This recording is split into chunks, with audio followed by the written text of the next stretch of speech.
hi there, food friends. It's Kevin, and welcome to Cavalcade of Food. And it's just me today, and I'm in the Cavalcade cookbook library.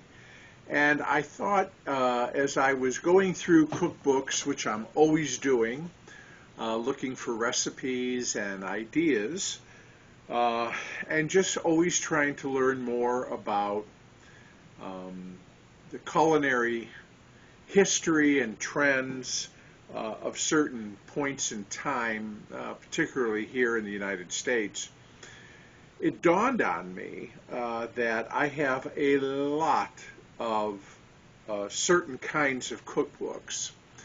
And when we think of iconic American cookbooks, there are many.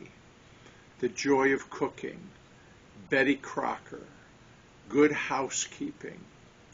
But perhaps the most iconic of all of them and recognizable is the Better Homes and Gardens cookbook. And I have picked up a lot of these over the years because there's a lot of them out there.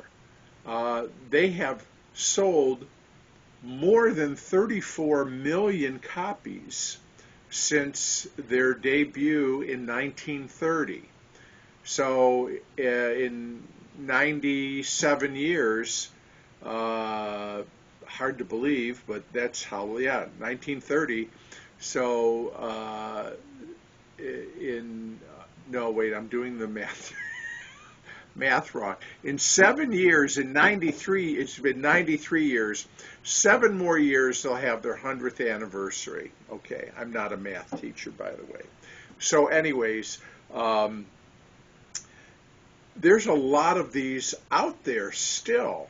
And I thought it might be fun just to sort of share just a few from there's a hole in the shelf behind me, which is where these sit, and I thought it would be fun to sort of look at them. So in terms of a timeline, in 1928, the Better Homes and Gardens, which of course popular magazine still to this day, they founded a test kitchen at Better Homes and Gardens, and I think it actually started in the home of maybe the food editor of the magazine.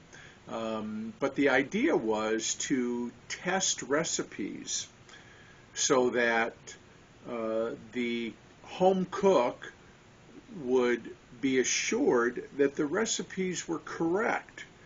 Because a lot of times people just wrote out recipes and maybe they left something out, maybe they weren't thorough about a particular process. And it's true to this day on the internet, there are billions of recipes out there. And I've tried a couple and they didn't turn out. And I'm like, why? I followed everything. Well, I don't know. They may have just been written but not tested. So the idea was to test the recipes before publishing them.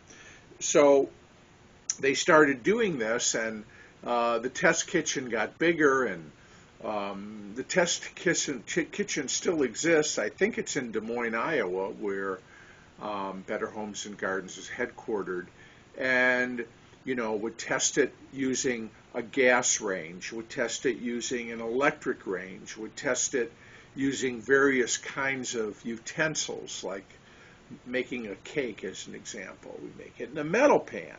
We'll make it in a glass pan. And all the variations that might exist out there, because everybody reads the recipe, but everybody's kitchen is different. Different stove, different utensils, bakeware, cookware, things like this. And of course, everybody's cooking level of cooking understanding is different. So that's why a tested recipe, and we take that for granted, actually really meant something 90 plus years ago when they started doing this. So the first Better Homes and Gardens cookbook came out in 1930. I don't have one of those first editions, but I do have one here. We're going to kind of go in order, from 1935. So this is the 12th printing of the Better Homes and Gardens cookbook, and this is what it looked like.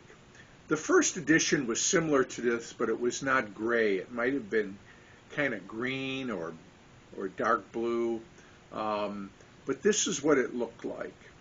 And it was in a binder. And the very concept of a cookbook like this was novel and new because, yes, it's a cookbook, but how it's designed, it is in a binder, essentially, and in this case, a 3-ring binder, and so it would lay flat on your countertop, unlike a traditional cookbook that has a spine that the pages are bound tightly together, and it won't lay flat. So they thought this would be easier for cooks to use. And the other thing is, so here is I have a little post-it note here to remind me this is the 12th printing, 1935, Better Homes and Gardens, Meredith Publishing Company, Des Moines, Iowa. And the other thing that was novel about this cookbook was not only was it in a 3-ring binder that laid flat, it had these tabs here on this side, and it was almost like opening a little filing cabinet, and you could flip very easily. So they have nutrition and meal planning right up front, and then beverages, breads, cakes and cookies. And what I love about these cookbooks is this person, like so many other people, would tape their own recipes or other recipes maybe that they found in a newspaper or a magazine right into their cookbook. These have fallen off. Look at this old tape. It's yellow, it's so dried out. But here in the cake chapter, here's a recipe, handwritten, banana loaf cake, cheesecake. What else? Sour cream coffee cake. Ooh, that's a good one. And it has a note. It's from Mrs. K, whoever Mrs. K was, and it just the letter K. Butter lemon frosting. Anyways, but you could flip to candies, canning and preserving, desserts. Oh, look at all these taped in here. Tapioca pineapple fluff. Ooh, let me make that. Fish, game, chicken. Meats, eggs, and cheese. Now, of course, over the years, some of these categories have changed a little bit and have been renamed. But the idea of the way that this cookbook was laid out was something really cool, and helped really put the Better Homes and Gardens cookbook on a path to success. Here in the very back, there's this sort of, you can see sort of diagonally cut piece, and it's actually an envelope. And it says, use this envelope to hold recipes and food information you obtain from Better Homes and Gardens, food manufacturers, and other sources. Recipes should be filed and indexed regularly each month. So there you go.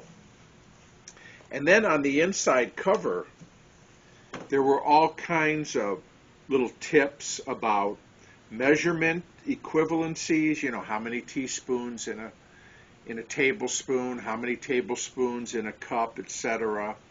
And the size of cans. You used to see recipes calling for a number 3 can of this, or a number 2.5 can of that, and this sort of told you the equivalencies.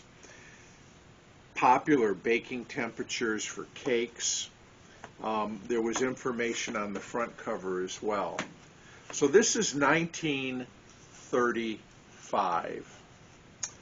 And then in 1941, and I don't have a 1941 edition, the cover changed to what became the popular trademark of Better Homes and Gardens, this red and white gingham plaid design. So, and of course, 1941 in the United States, we were, at least starting in December, we entered World War II, and for the next 4 years we're at war, and so the editions of the Better Homes and Gardens published during that period had useful information about basically how to cook with rations, because so many things, milk, eggs, sugar, meat, were rationed during the war years, and so home cooks had to figure out new ways and creative ways to stretch certain things to feed everybody. What I love about collecting these cookbooks too is, all right, so here's one. This next one is the 14th printing of the Better Homes and Gardens cookbook, 1947. But take a look at it. Can you see how worn this is? But it's actually, to me, this cookbook has greater value than one that was never opened and is in pristine condition, because what I love about this is whoever owned this cookbook, let me see if sometimes there's a name in it. There's not one here, but sometimes people who own these cookbooks really used them, and I mean really used them. And this cookbook, folks, was really used. The pages are dog-eared and stained. All the little tabs here are bent over, and there's all kinds of supplemental things that were put in here. By the way, they went from a 3-ring binder to a 5-ring binder. But again, still a binder that you could open and close. You could put supplements in. And of course, what would happen, like in this case, a lot of times, do you guys remember reinforcements? Those of us of a certain age who grew up using a lot of loose leaf paper know what a reinforcement is. And so you'd have to put some reinforcements on some of these holes because they would tear through, especially recipes time and time again. But you know what? For cooks who didn't know how to cook, who were just starting out, I have a feeling whoever owned this book needed help, and they found it in this book, and they came to it time and time again. So if you think that one is well used, look at this one, which has completely, this is a 1948 printing. The cover has been taped multiple times together, and so this thing has been opened and closed so many times with all kinds of recipes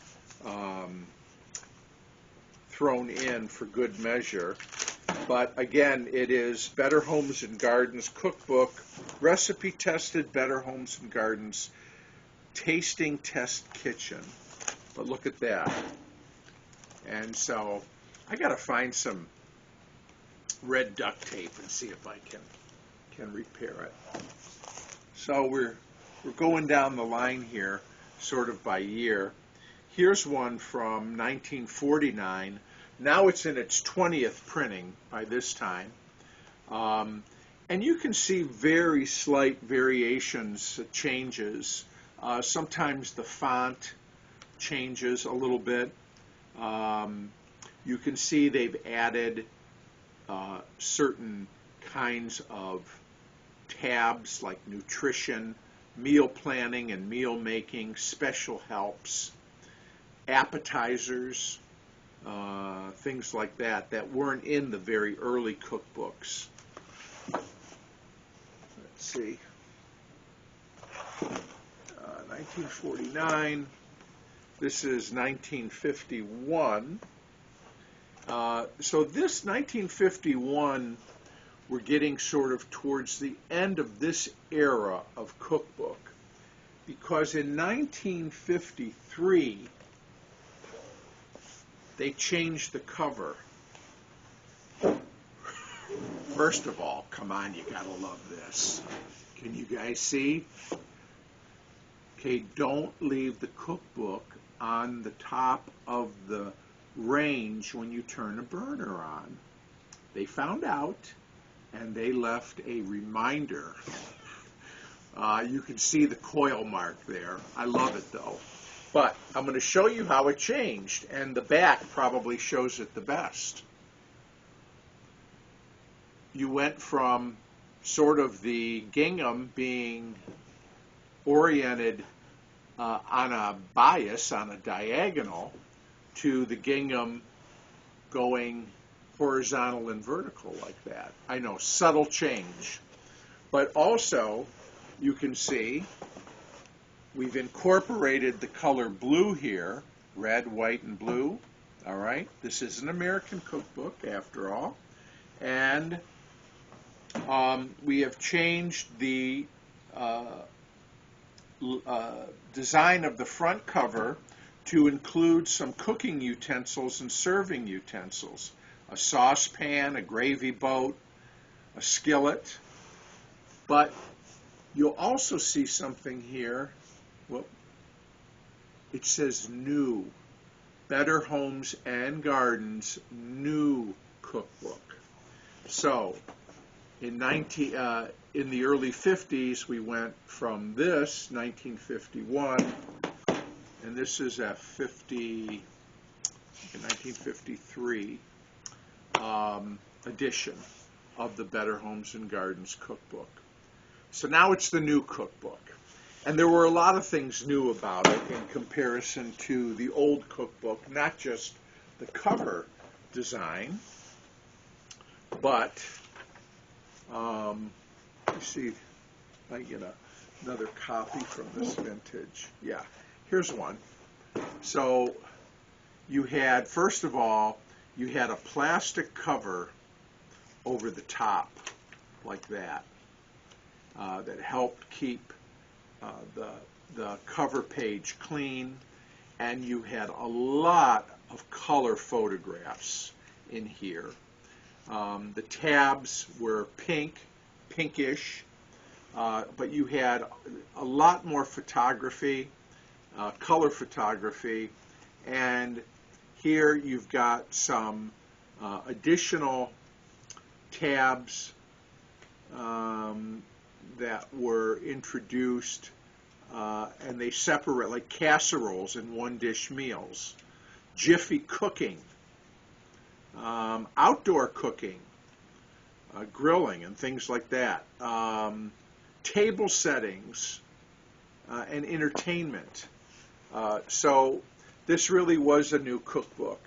And the other thing is, if you had one of the old cookbooks from the 30s or 40s, they wanted you to get a new updated cookbook, and millions and millions of people did. So this is the new cookbook introduced in '53. It was very popular. And then, boy, hold on. We're going down the line here. And then let's see, what's this next one?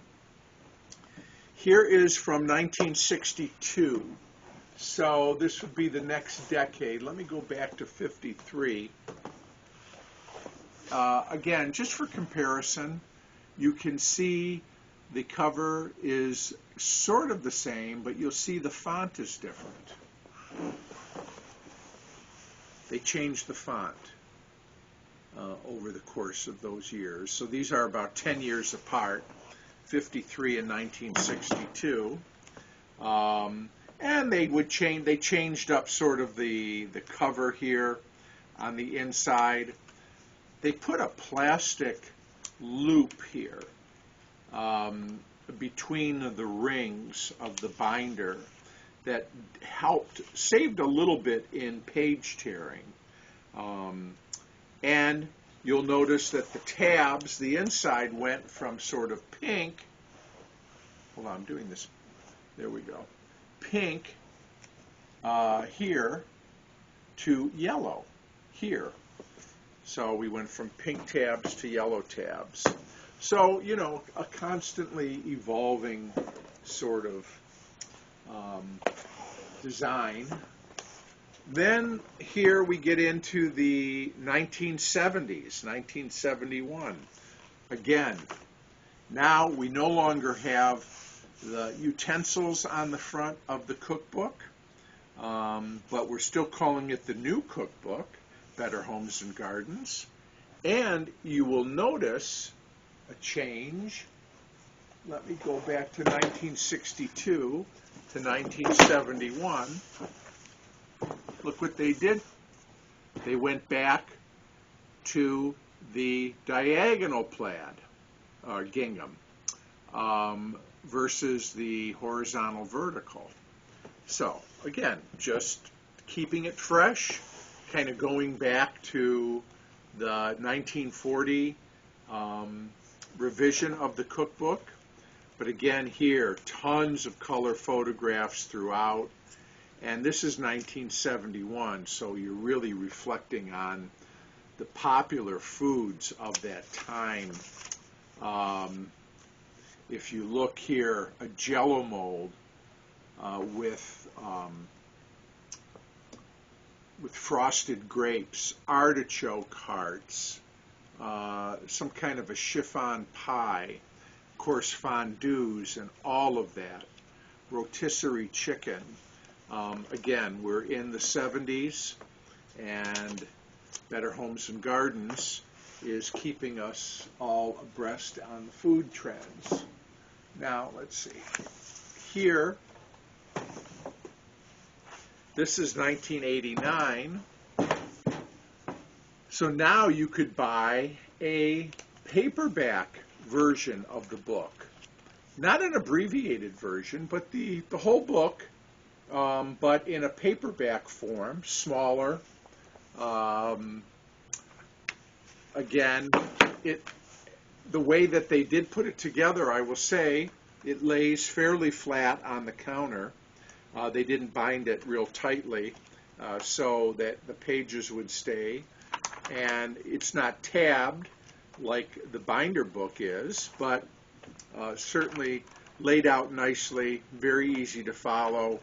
They would put little things like words here like fast or easy. Here's one, peanut clusters, easy. So fast or easy depending on the recipe, just sort of as a hint. And then here's one from 1996. This is probably the newest one that I actually have from the 90s. And again, now you have things on the back of the book. We're still on a diagonal gingham here. But they're calling it still the new cookbook. But now the tabs here are kind of color-coded and makes it a little bit easier to identify. But again, a refinement. We're still on a 5-ring binder. So, you know, this is just an example of one classic cookbook that has stood the test of time sort of over the years. Then you had some paperback editions. I know I showed the one. Here is a paperback edition from 1981, a smaller kind of pocket paperback edition of the cookbook. These I would pick I'll pick these up when I see them if I don't have one. They don't lay flat, but you know what? For people who didn't want to spend $25 on the new cookbook, you know, this was, at the time, $3.95. And you'd get all the recipes right here. And then they would come out with these smaller editions, and this says selections from the Better Homes and Gardens new cookbook. So these are just certain recipes, a lot of kind of the hits that are within the cookbook. And then here's another one, America's Favorite Recipes from Better Homes and Gardens. And this one was free. I don't know if you can see the top. Free with the purchase of one jumbo size Dash detergent. Who remembers Dash detergent? So that goes back a long time. But I have a number of sort of paperback cookbooks that were stuck in laundry detergent boxes over the years. So anyways, just a look at an iconic American cookbook, Better Homes and Gardens. Do you have one? Did your mom have one? Did your grandmother have one? I'll bet they did. Again, 34 plus million copies printed in 93 years and still going. For somebody who's just starting out, you know, somebody who's leaving home, who's just getting their first place, who doesn't have a lot of cooking experience, there's no better gift than a good, basic, all-around cookbook. So I think we'll do more of these. Again, we've got so many cookbooks that have been around for generations that we can look at and see how they have evolved over the years, and celebrate too.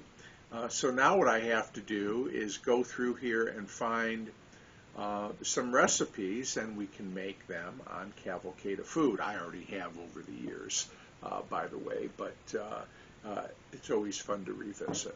So anyways, that's the episode today. Thanks for hanging out with me here in the library as we went through sort of a Better Homes and Gardens cookbook timeline.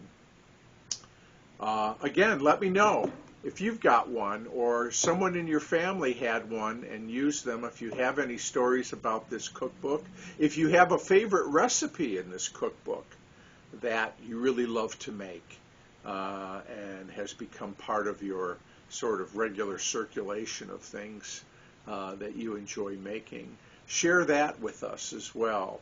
And if you've got another favorite cookbook that you go to again and again, let me know. Probably have a copy of it here, and it would be fun to explore. So anyways, thank you again. Don't forget the website. It's cavalcadeoffood.com. And please go ahead and subscribe if you're so inclined. Share the video, like the video, and I will see you again real soon right back here on Cavalcade of Food. Stay well, everybody. Bye.